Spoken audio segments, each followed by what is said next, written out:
These are not the droids that you are looking for. Couldn't resist it, guys. Oh well. Here we go. We're going to give you a view of Rama looking out over the valley. And we came up to some rocks that look kind of sheen. They're glossy. They're shiny, it's like there was a lacquer put over them or oil slick or something. It's really interesting how shiny they are. Yeah, absolutely. And it's a beautiful morning, and it's colder. It's getting colder. We in the 40s Way overnight. out there. I wonder if we can catch something on camera while we're talking again. Oh yeah. Okay, so let's just do a view. And this is not the way I would usually hold it, but we're just going to do a little test on this video. And I wonder, like when I look in the sky, I see so much life force. I wonder if they can see it too on the camera, but it's crawling up there. Oh, yeah. I mean, can you guys see the life I force? mean, it's I know crawling. some of you can. So you could look at them as silver, sparkly fishies, almost swimming in the air, in the ether.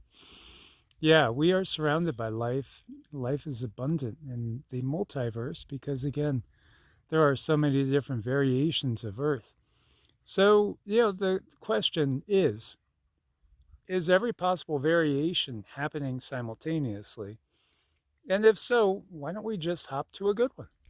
I know, because I know the dimensions carry different energies. When I look up there, I see these little silver lights, and they kind of twirl around each other, and it's just a lot thicker here today than I've seen it on some days. It varies day to day, and it just seems like it's so thick right now. I like that, but we did one of these videos some years back, and during the video, some of you guys caught like a drone coming up from behind one of the mountains. It was pretty wild, so I'm wondering, with all this life force, maybe something will show up. Oh, yeah, absolutely. Absolutely. I saw interesting, I would call it a drone last night going over the property, probably coming from the Air Force Base again. It was big. It was big. It was low. It was quiet. And it didn't have the red and green lights at all. There was just white lights going. Yeah, I mean, it's interesting. I'm sure there's all kinds of stuff out here where they do all the testing and the technology and things that are underground. And I believe some of these mountains aren't really mountains. I don't know how vast and how far that might be, but these mountains are easy to create and camouflage. Yeah, there's a lot of entrances in to the inside of the earth all throughout here because there's been so much mining. But I think the mining goes back to deep ancient times, hundreds of thousands of years ago. I think that's our reality is the fact that this has been ongoing forever.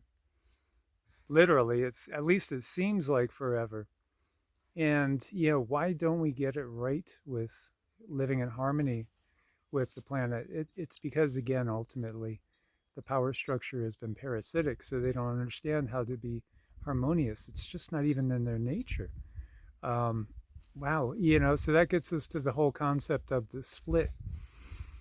It's sad that there's so many of us that are awake and understand various parts of what's going on. The ultra terrestrial influence, the fact that everything that we've been taught is just indoctrination and lies, nothing but lies and indoctrination nonstop. It's all sales to convince us. Science is sales. And, what do you see advertised on TV more than anything? It's usually pharmaceutical products, with all sorts of warnings that, might not be good for you, but here you go, in case you want it. It's waking up to the fact that this paradigm, it's all been sales, and we've been sold a misrepresented bill of goods. How about the whole concept of a straw man? I see people saying you could get out of the system, and they'll do videos and then they say, but you got to, go ahead and take our seminar and we'll teach you how to get out of the system. And I got to feel that that's all sales and scam too, because who's really out of the system? We know a couple of people that tried to do that, and what happened to them? They lost everything, and they're deep in debt to the IRS.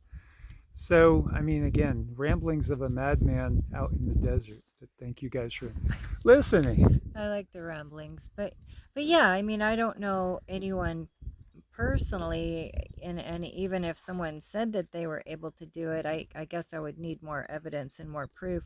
um I hear that straw man information, and it all sounds very, very good on paper, but is it really real? And from the digging that I have done, I haven't come up with anything super solid, so I really question it. I worry for people that might bite that, and if you don't have the exact right knowledge or backing, what if they bite the wrong hook? And like Mike said, we know people who tried to maneuver and they got in a lot of trouble, still are, and it's just not nice out there. And that is those controllers, it's in their nature to create an operation to sting people. And it reminds me of a story I heard about a monk and a, a scorpion, and this monk was trying to help this scorpion out of a bind. The scorpion was stuck in some water, and the monk goes to pick it up, and it stings him. And the monk's friend says, if you try to help him again, he's going to sting you again. And the monk tries to help him again, and the scorpion stings him again. And his friend says, Master, why do you continue to help him if he's going to sting you? And he says, well, just because it's in his nature to harm, that doesn't mean that that's going to affect my nature to help. So we all have a certain nature about us, and I just don't think we can go against it. So those controllers, it's just in their nature to create grief. Yeah, it truly is. And that's just the nature of things. So that gets people thinking about the split. And, maybe we are going to branch off into a different reality.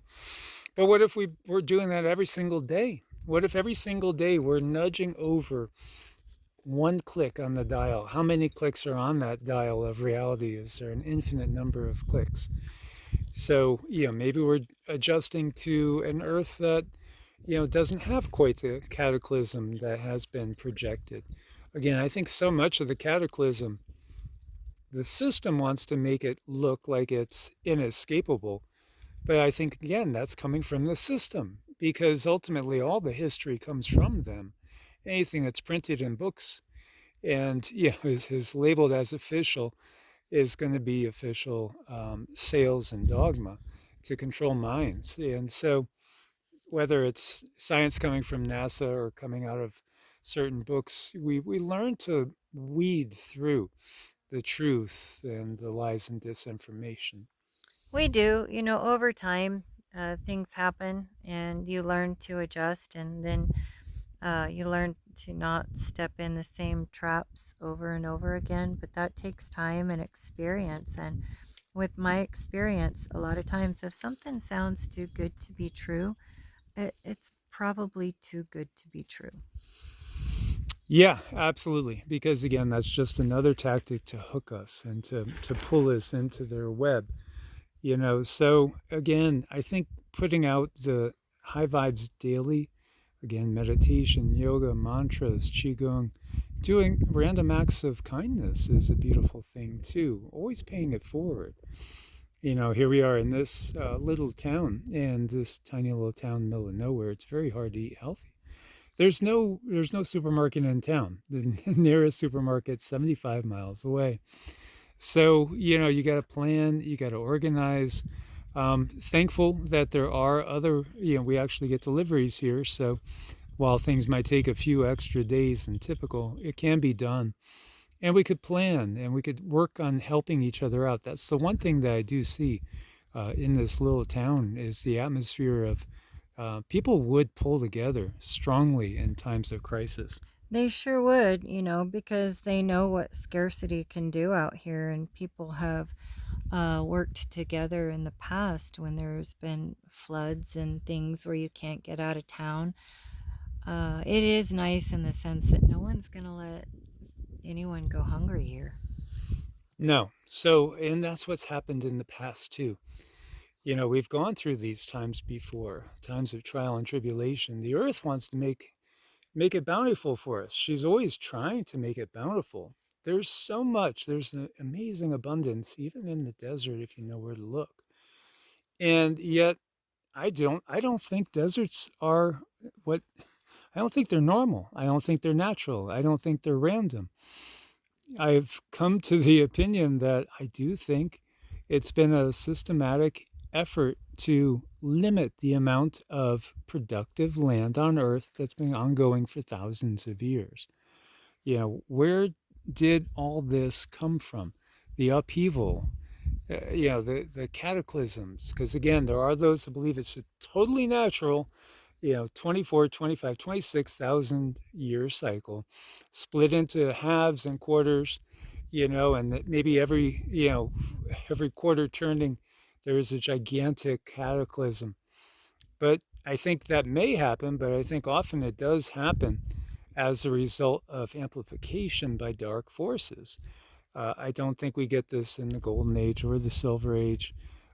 Each age is different. Each, is basically, it has its own ether out of which all the material elements are constructed according to frequency. So in a golden age, everything is vibrating higher and faster. And, on the spectrum, it's going to be much more towards the light side of things.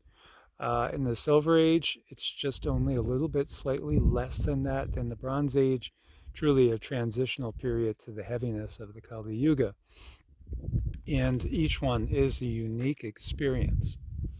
They sure are. And, each one I feel and moving into it can be a little disruptive and a little bit messy. And just like with any relationship or any disruption in life, things can get messy. They can get worse before they get better. To me, that's just been kind of like life's way. When you go in and you're going to clean your room or clean your closet, you got to pull all that yuck out. You got to pull out all the things that are not serving you, and send them somewhere else. Either recycle garbage or bless someone else with them. But you got to get the stuff out before things can get better.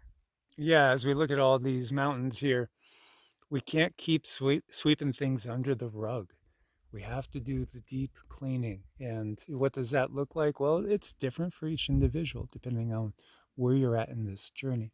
Now, these mountains, it was really hard for me to adjust here because I came from northern Idaho. It's very green, very rugged. And these mountains were hard to get used to. But what these mountains taught me is that sometimes if you don't see beauty right away, you have to look deep. And if you look at these mountains, these are like an artist's paradise. There's so much here that can be seen. The stripes, the different shadows, the overlays, the rocks, and everything. There's so much here that's so beautiful if you choose to see it. Yes, absolutely. So, as always, guys, thank you for your support. Please be sure to be still subscribed, like, and share these videos. Help to awaken as many as possible. We couldn't do it without you guys. Thanks for your support over at Patreon, too. Source bless and namaste. Namaste. Namaste.